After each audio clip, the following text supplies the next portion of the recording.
Bem-vindos a mais uma análise. Hoje a gente vai destrinchar um projeto biológico simplesmente fascinante. Como um minúsculo pulso elétrico lá na orelha consegue alterar de forma profunda a nossa saúde mental e física. É hora de entender a ciência pesada por trás de uma das ferramentas mais interessantes da neuromodulação atual. Imagina só a seguinte premissa, que à primeira vista até parece ficção científica, mas é puramente baseada em evidências. Como é que um aparelhinho super discreto, preso ali na orelha, pode tratar coisas tão complexas como o transtorno de estresse pós-traumático, uma depressão profunda e, por incrível que pareça, até a síndrome metabólica? Bom, para entender como isso é possível, a gente precisa primeiro falar sobre o que é TVNS. Basicamente, é uma tecnologia totalmente não invasiva que manda pequenos impulsos elétricos bem direcionados para uma área da orelha chamada concha simba. O grande pulo do gato aqui é que isso nos permite acessar a fiação interna do cérebro usando os caminhos naturais do sistema nervoso. E o melhor, zero cirurgia. Este aqui é o nosso roteiro de hoje. A gente vai dar um mergulho profundo nos 4 principais mecanismos biológicos da TAVNS, começando lá na orelha, entrando pelo cérebro e descendo até o nosso intestino. Então, vamos começar pelo começo, o poder absoluto do nervo vago. Pensa no nervo vago como a verdadeira supervia expressa de informações biológicas do nosso corpo.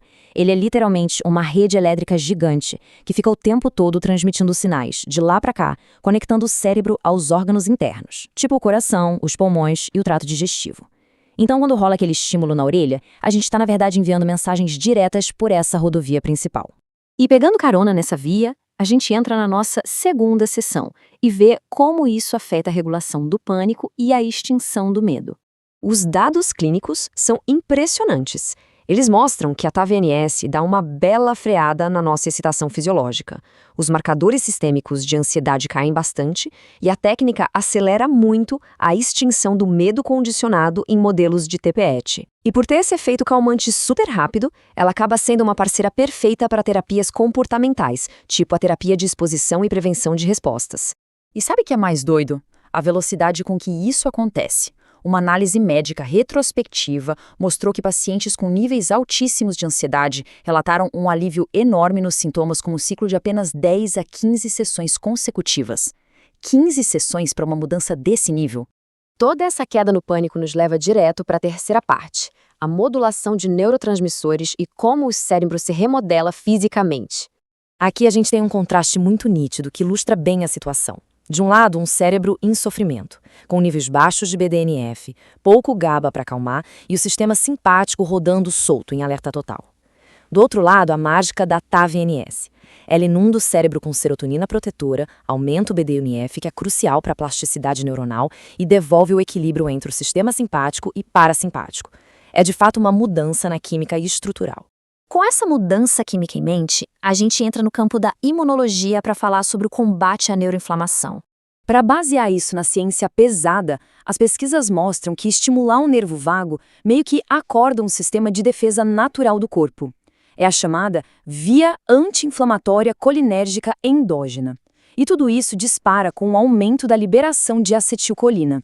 Dá para quebrar essa cascata biológica complexa em 3 passos bem fáceis de entender. Primeiro, os receptores nicotínicos alfa-7 lá no cérebro são ativados. Aí, as células da micróglia, que limpam o cérebro, mudam de comportamento.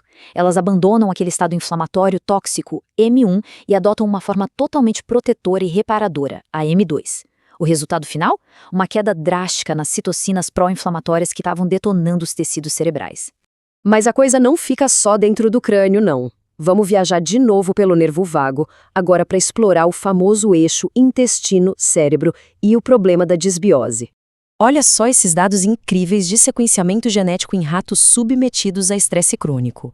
É fascinante. A intervenção lá na orelha consegue reverter comportamentos do tipo depressivo. Como?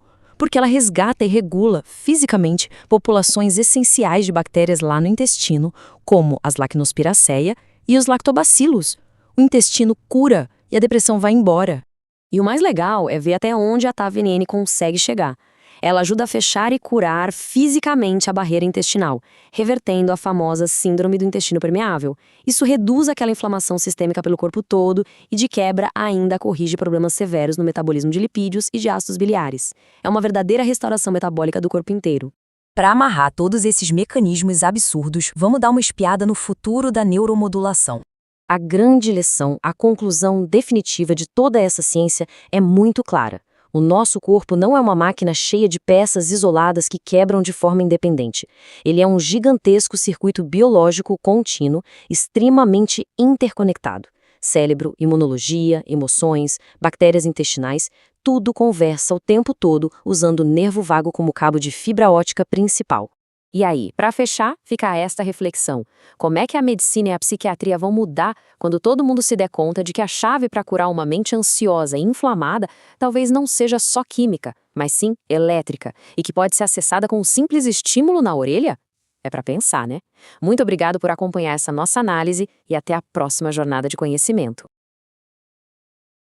E se, tipo, a cura para uma depressão severa e resistente ou até aquele alívio para crises de pânico paralisantes não estivesse numa pílula, sabe? Uma química que inunda o corpo inteiro. E se fosse um minúsculo e quase imperceptível pulso de eletricidade na curvinha da orelha? Parece roteiro de ficção científica, né? Exato. A nossa imersão de hoje começa com essa premissa que, bom, tá reescrevendo tudo que a gente achava que sabia sobre neuromodulação. Nós temos uma pilha de fontes fascinantes aqui na mesa. Sim, e fontes de peso. Pois é.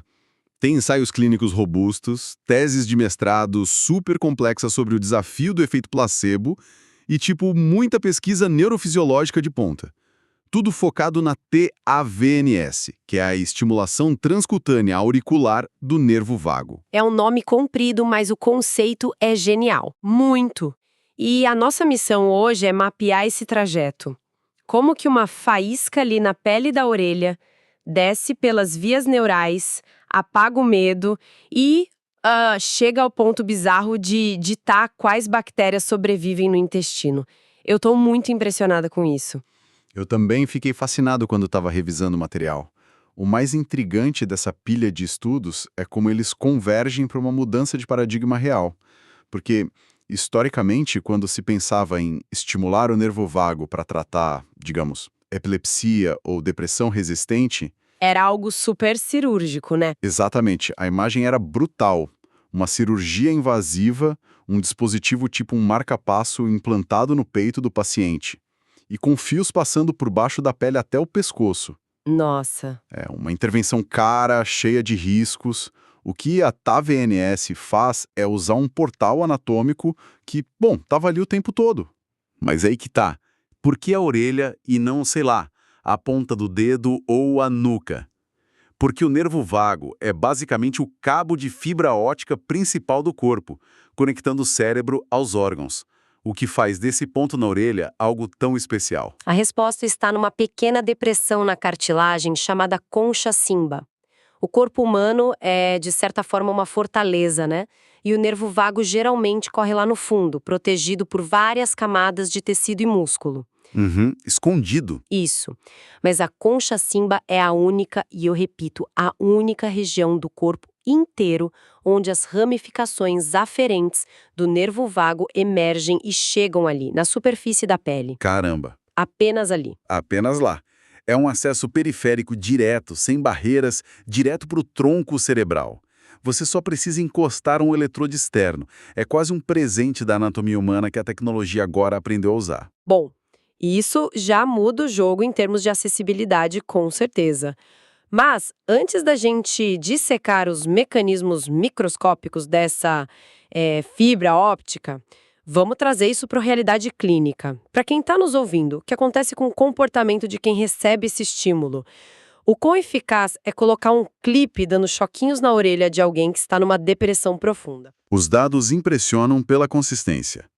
Os estudos clínicos que nós revisamos colocam a estimulação auricular lado a lado com tratamentos farmacológicos pesados. Em quadros de depressão resistente, onde múltiplos remédios já falharam, a TAVNS mostra uma eficácia comparável a de antidepressivos tradicionais. Tipo o citalopram? Exato, comparável ao citalopram. Mas o diferencial aqui é a qualidade dessa melhora. Não estamos falando de um embotamento emocional, sabe? Aquele paciente que fica anestesiado. Ah, sim, que é uma queixa muito comum. Muito comum. Com a TVNs, os pacientes relatam o fim daquele retardo psicomotor pesado, uma regulação natural do sono e a dissipação de uma desesperança muito profunda. Comparar um pulso elétrico externo a um inibidor seletivo de recaptação de serotonina é algo muito forte. Mas, nas fontes, o que mais me pegou foi o conceito de extinção do medo. Ah, essa parte é incrível. Sim. Para quem sofre com transtornos de pânico ou estresse pós-traumático, o cérebro parece ficar em um looping. Como que um estímulo elétrico ajuda alguém a, desaprender o pânico? Então, o medo condicionado é essencialmente um erro de atualização do cérebro. Pensa assim, o indivíduo passa por um trauma e o cérebro associa um gatilho neutro a uma ameaça letal. Tá, ele cria um alerta falso. Isso. E mesmo anos depois, num ambiente seguro, o alarme soa com a mesma intensidade. O cérebro simplesmente não consegue reescrever essa memória. E o que as pesquisas mostram é que a estimulação vagal atua direto na consolidação de novas memórias de segurança. Uhum. Ela acelera a plasticidade neural nas redes que processam a emoção. Então, o cérebro recebe o sinal de que o ambiente está seguro e, com a ajuda do estímulo, consegue sobrepor uma nova resposta de calma àquela de pânico. É uma reescrita ativa, então. Não é só um sedativo que apaga o sintoma. Perfeito, não é um sedativo. Isso me faz pensar na fisicalidade da ansiedade, né? Porque não é só um estado mental. O corpo inteiro trava, o coração dispara, a respiração fica curta. Com certeza.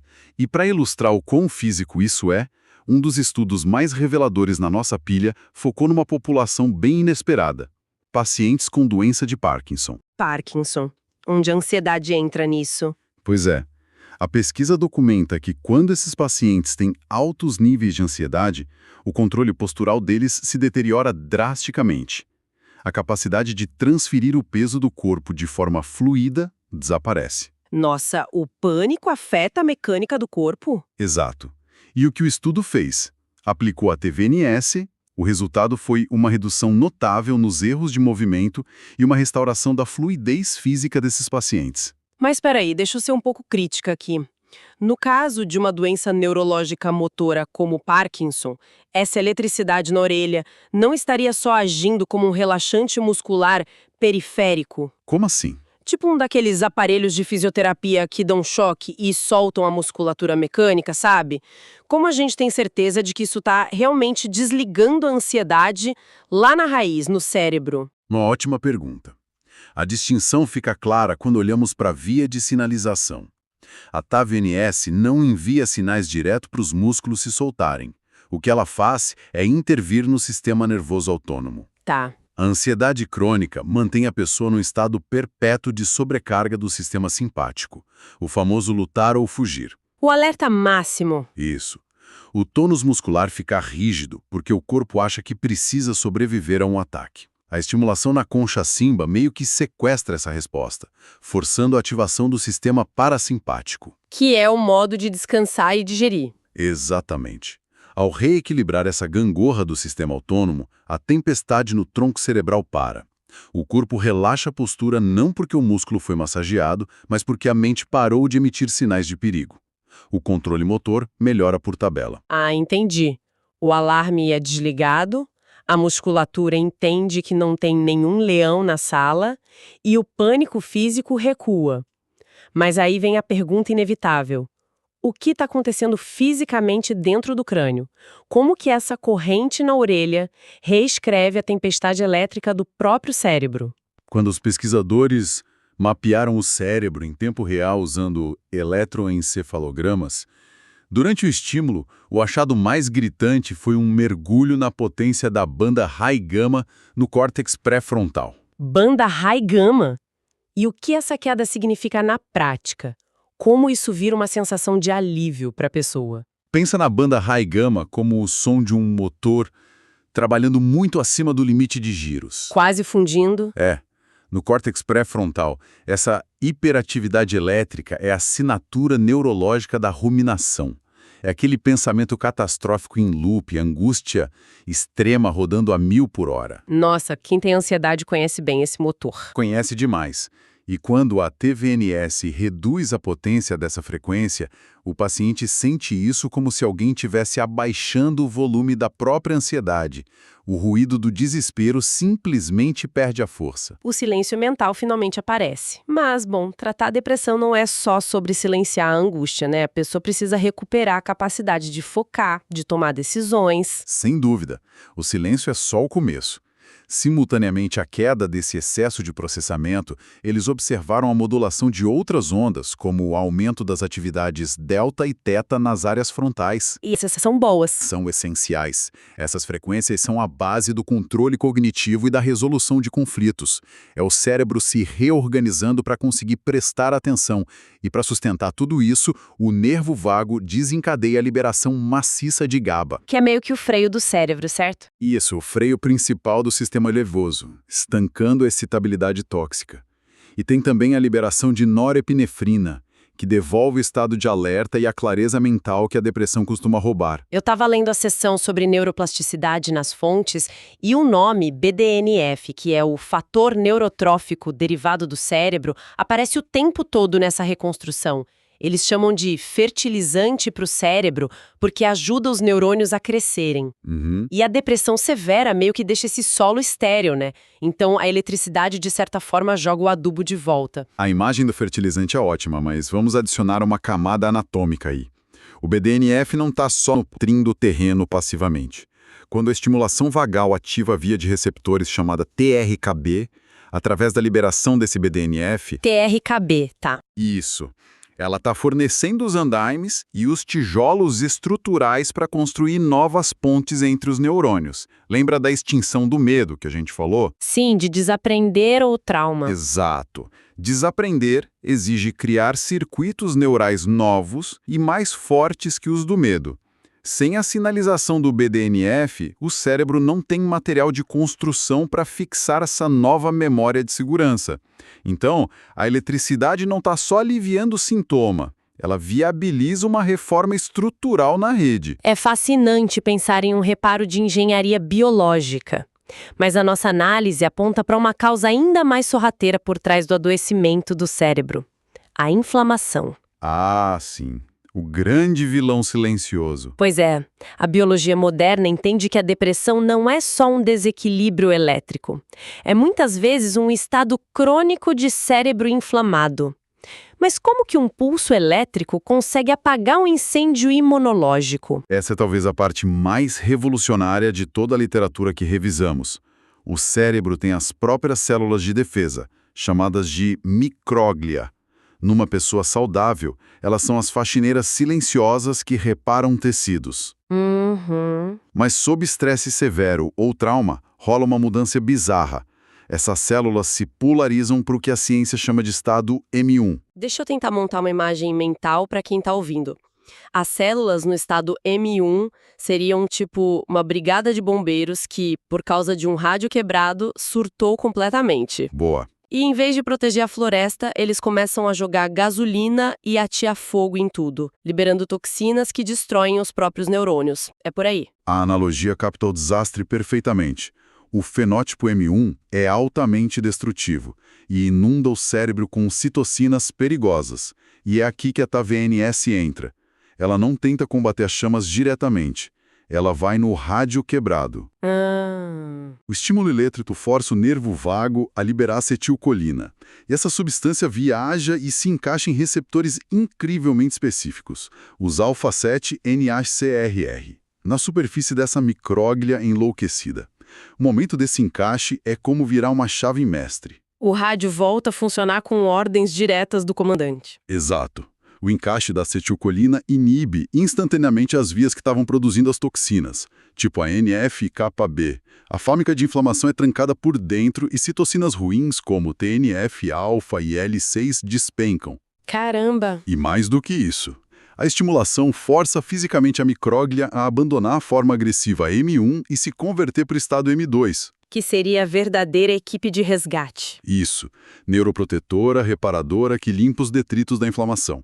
É de uma elegância biológica absurda. A precisão desse comando anti-inflamatório é, nossa, assustadora de tão perfeita. Mas isso me levanta uma questão de escala. Se o nervo vago é um cabo que desce do tronco cerebral até o abdômen, esse comando dos bombeiros fica restrito ao cérebro ou desce pelo corpo? Desce com força total.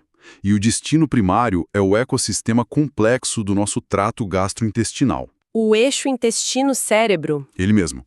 A forma como o vago interage com o microbioma desafia aquela noção velha de que a psiquiatria devia olhar só do pescoço para cima. Tem um estudo aqui que parece quase absurdo se você ler rápido. Eles pegaram ratos e induziram depressão severa e crônica neles.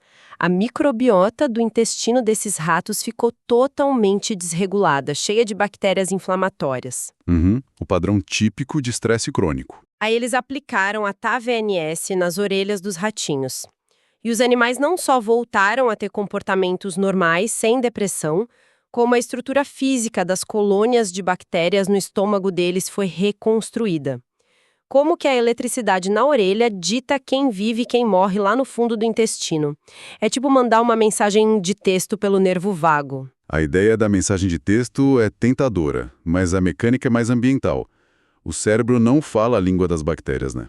Mas ele usa o nervo vago para governar completamente o ambiente onde elas vivem. Ah, entendi. A via colinérgica anti-inflamatória, a mesma que muda a micróglia no cérebro, atua nas paredes do intestino. O estímulo elétrico altera a motilidade do estômago, o pH do ácido e até o comportamento das células imunológicas na parede intestinal. Então o cérebro altera o clima da casa e isso seleciona os inquilinos? Excepcional leitura. É a ecologia do corpo.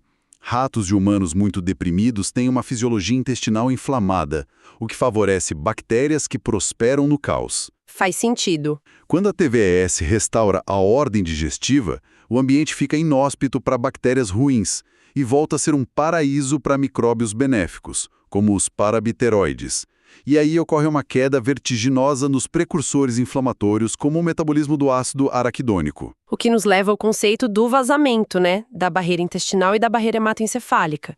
Porque se a inflamação de baixo grau vaza do intestino para o sangue, esse sangue vai subir e lavar o cérebro com inflamação de novo. Esse é o ciclo vicioso clássico da depressão sistêmica. O intestino inflamado é permeável. Toxinas vazam para o sangue, rompem a proteção do cérebro e realimentam aquela micróglia adesiva. Meu Deus, é um looping terrível. Mas o grande trunfo da TAVNS é que ela sela as duas pontas, restaura a parede do intestino, parando o vazamento de toxinas, e fortifica a barreira hematoencefálica.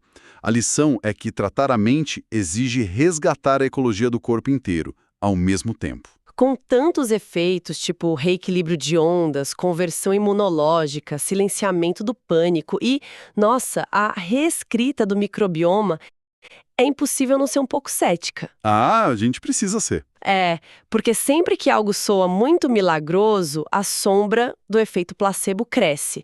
E como que a ciência prova que a melhora relatada pelos pacientes não é só o poder da sugestão?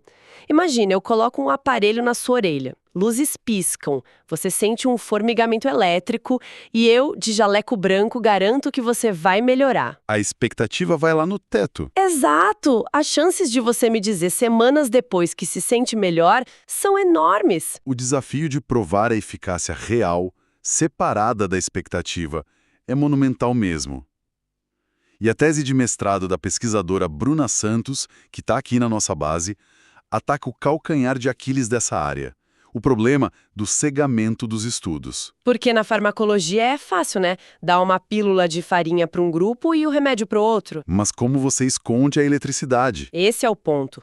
Os estudos tentam usar um estímulo falso, o CHAM, numa área da orelha que não liga para o nervo vago, tipo o lóbulo ou a escafa. Mas a pessoa não percebe? Se eu sinto choque num lugar diferente, ou se é bem mais fraco, eu deduzo que estou no grupo de controle. E se o paciente tem certeza de que está recebendo o tratamento real, o questionário de autoavaliação já nasce contaminado pela esperança. A contaminação dos relatos subjetivos é uma preocupação muito real. Por isso, alguns protocolos tentam usar intensidades que diminuem gradualmente. Mas é aqui que as peças do nosso quebra-cabeça destroem a tese do placebo. Como assim? O relato subjetivo num papel pode ser influenciado, claro, mas a biologia microscópica é implacável. Ah, os dados objetivos blindam a terapia. Exatamente, cruzando os mecanismos que detalhamos hoje. O efeito placebo é incapaz de promover a supressão matemática da banda high-gama num eletroencefalograma. A esperança não consegue obrigar as células da micróglia a mudarem fisicamente do estado M1 para o M2 sobre um microscópio. Nossa, é verdade. Em ponto definitivo. A expectativa positiva não tem como aniquilar colônias de bactérias ruins e proliferar as boas num modelo animal. Ratos não têm efeito placebo. Os biomarcadores objetivos confirmam que as engrenagens fisiológicas que aquele choque altera são absurdamente reais. A biologia fria e dura validando o alívio emocional do paciente. É de tirar o fôlego tentar visualizar todo esse percurso que mapeamos. A gente começou encostando um contato elétrico na concha simba, aquela curvinha da orelha.